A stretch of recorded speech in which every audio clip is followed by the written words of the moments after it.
Hello everyone, today I'm going to present my problem-based assignment of computing. Before I start, I would like to introduce myself and my team members. I am Mitisha Chandra and my team members are Pua Ananaki Yanavelu, Kisha Ananaki Ramesh, and Muhammad Adam bin Kamro Anwar. So now we can continue with our questions. Hello, my name is Kishan. I'm going to explain about introduction. So think back 20 years, if a business wanted to launch a new app or store massive amounts of data, they have to buy physical servers, find a cool room to put them in, and hire a team just to keep the hardware running. It was slow, expensive, and risky. Today, that has completely changed. We live in a digital economy where agility is everything. Whether it's a startup or global corporation, the ability to deliver services efficiently and scale operations at the click of a button isn't a luxury. It's a necessity for survival. This is where cloud computing comes in. Its simplest form, cloud computing, is the shift from traditional on-premises systems to flexible on-demand environments. Instead of owning the hardware, businesses rent the infrastructure. This means they can provision resources like storage or processing power exactly when they need them.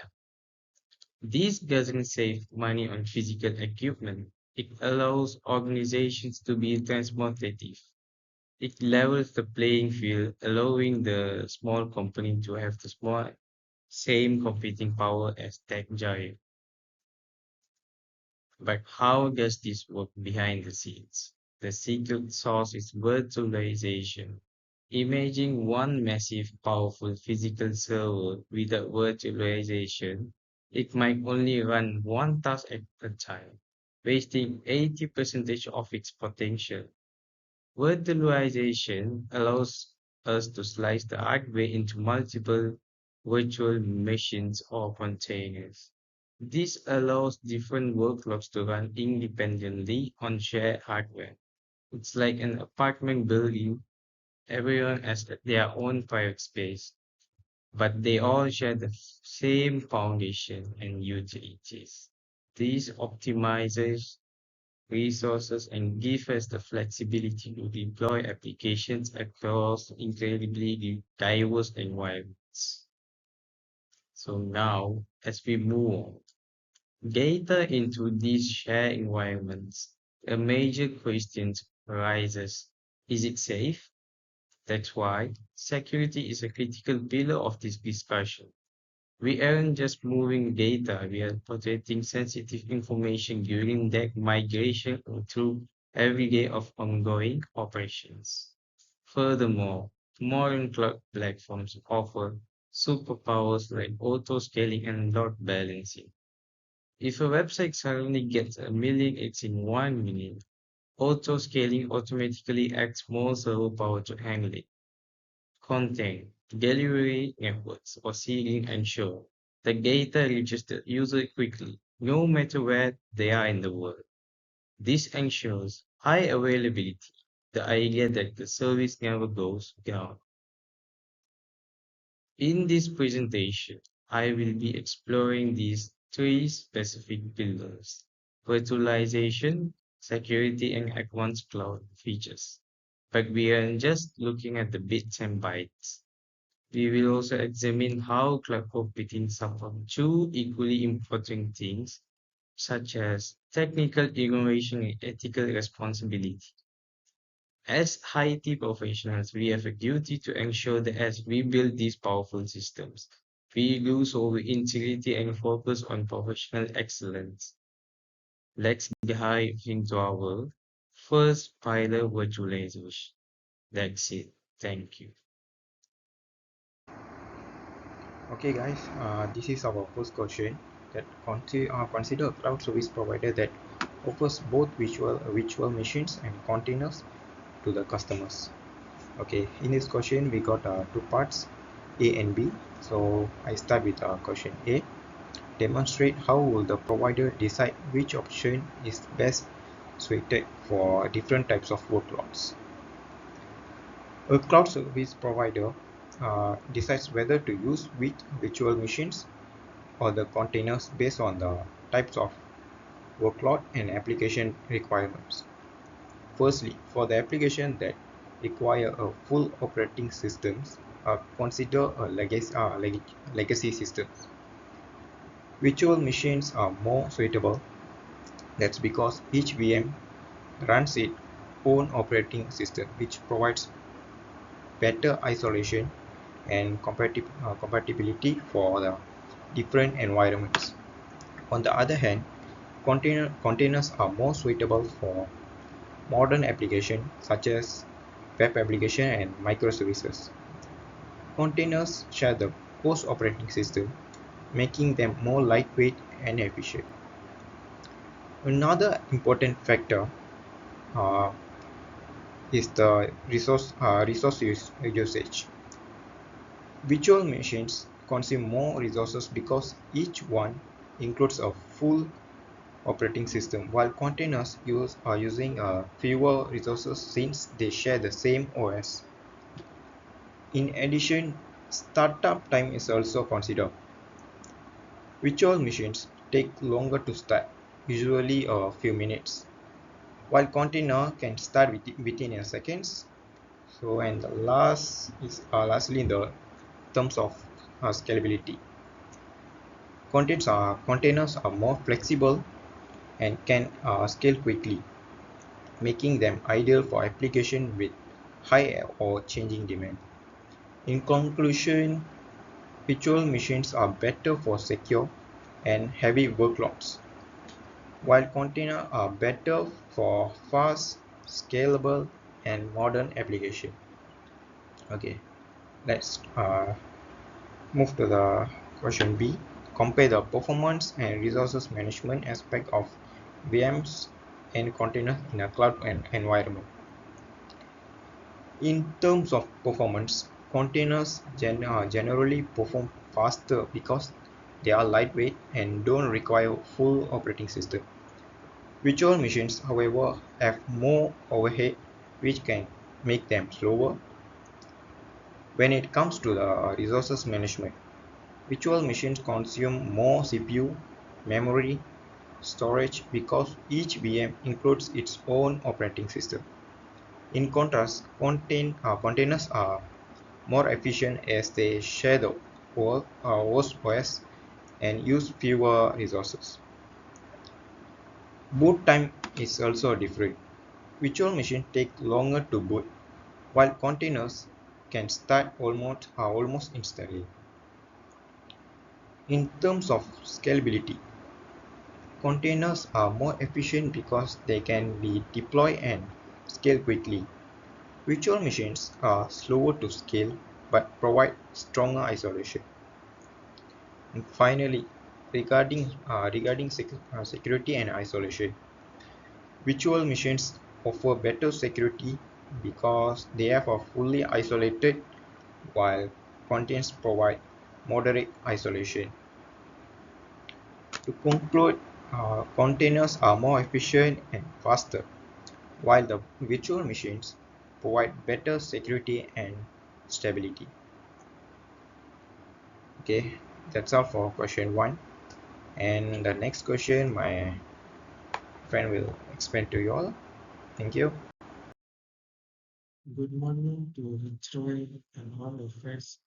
As we prepare to move our critical infrastructure to the cloud, security isn't just a checkbox, it's the foundation. Today, I walk you through our three-phase security roadmap and the specific technical strategies we're implementing to protect our assets.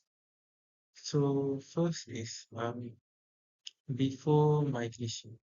For before we move a single byte, we start with risk assessment. We need to identify which data is sensitive and ensure our cloud provider meets our compliance standard like GDPR or SOC 2. Next is our safety net backup. We are creating full online backups of critical data so that if the migration is interrupted, we have point of return. Finally, we define access policies. We establish who can touch the data before it's leave the service, ensuring we don't accidentally carry over permission block to the cloud. So the second phase is during migration. While data is transit, it is most vulnerable to man-in-the-middle attacks. To counter this, we use TLS or SSL encryption for every packet. We aren't just sending data over the open web. We are utilizing secure VPN tunnels to create a private network between our office and the cloud provider. Throughout this phase, our team will be monitoring logs in real time to catch any unusual traffic patterns immediately. So for the phase 3 after migration. So post migration is about maintenance. We implement continuous monitoring using management, using SIM tools. This is a security camera of the cloud. We also enforce strict patch management in the cloud.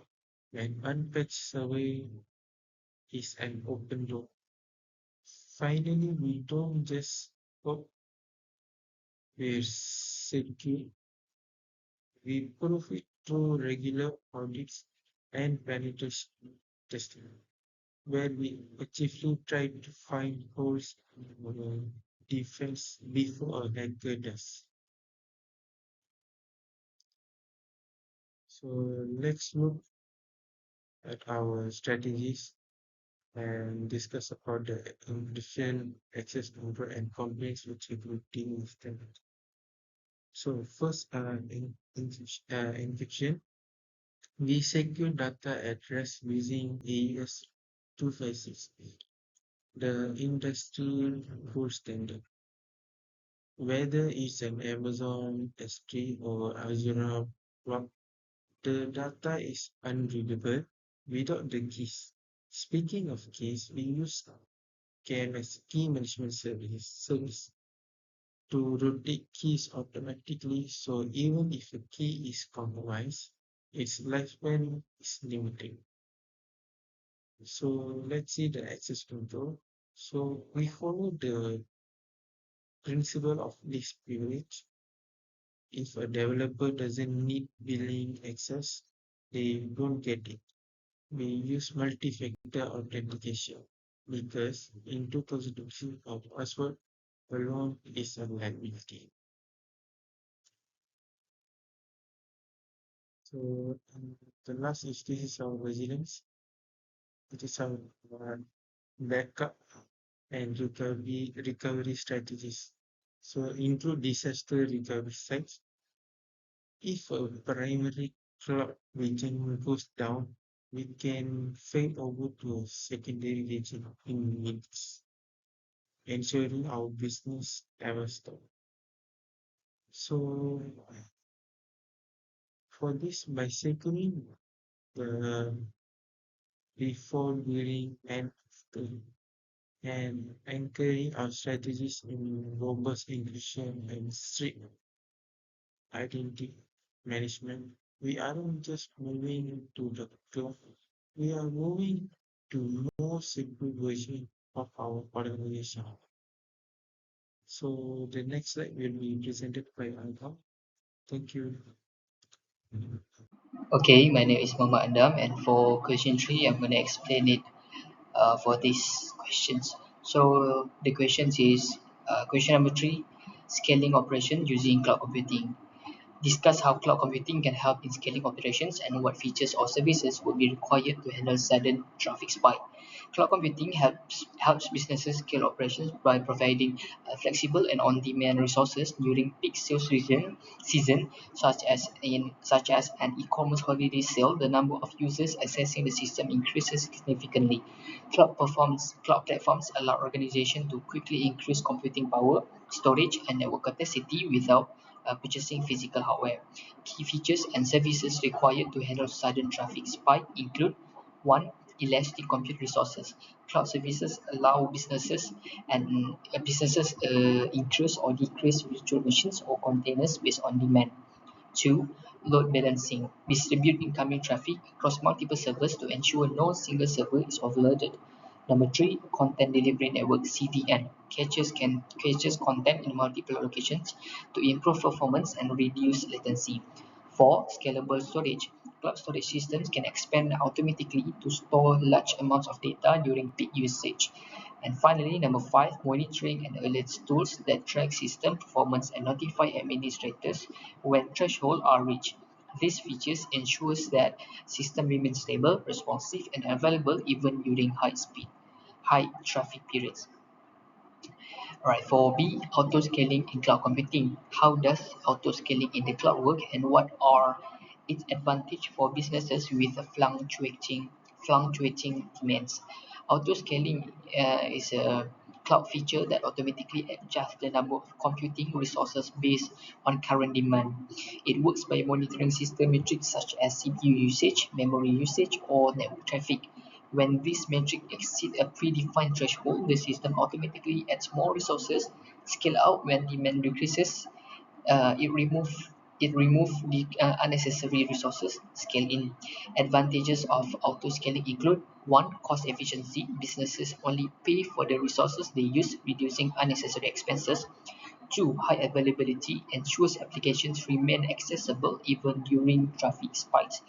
3. Performance optimization maintain consistent system performance by adjusting resources dynamically. 4. Reduce manual work eliminates the need for manual intervention and resource management. And finally, number 5, flexibility easy adapts to fluctuating demand, making it ideal for seasonal businesses. Overall, auto scaling provide an efficient and reliable uh, workloads. Sorry, I can see the explanation there because my camera blocked it. But overall, auto scaling provide an efficient and reliable systems. So the workloads in cloud environments. And that's it from me. Thank you so much. So, as we bring this discussion to a close, it's clear that cloud computing is much more than just someone else's computer. It is a powerful framework that has fundamentally rewritten the rules of modern IT operations. We started by looking at virtualization. We saw how the choice between virtual machines and containers isn't just technical detail. It's a strategic decision. Whether we need the heavy duty isolation of a VM for compliance or the lightning fast, lightweight nature of containers for cloud native apps. Mastering this choice is what ensures we manage resources efficiently and maintain peak performance. But as we discussed, all the performance in the world doesn't matter if you can't protect your data. Security remains the absolute cornerstone of successful cloud adoption. It's not a one and done task. It's a continuous cycle. By implementing strong encryption, strict access control, and continuous monitoring, we do more than just follow a checklist. We build trust. In a world where data breaches can destroy a company overnight, maintaining this talent is how we demonstrate true professionalism and safeguard the interest of our own customer and stakeholders. Finally, we explore the advanced features that make the cloud truly feel like magic. Auto scaling, load balancing, and resilience. These aren't just bells and whistles. They are the tools that allow business to thrive when the stakes are high. During peak demand, think of a major sale or viral news event. These features ensure the system doesn't just survive but thrive. They allow us to scale without sacrificing reliability and crucially without wasting money. This is a strategic value of the cloud. It acts as a driver for both resilience and scalability. Throughout this assignment, we seen the cloud computing is not merely the technical solution. It is a tool for ethical responsibility.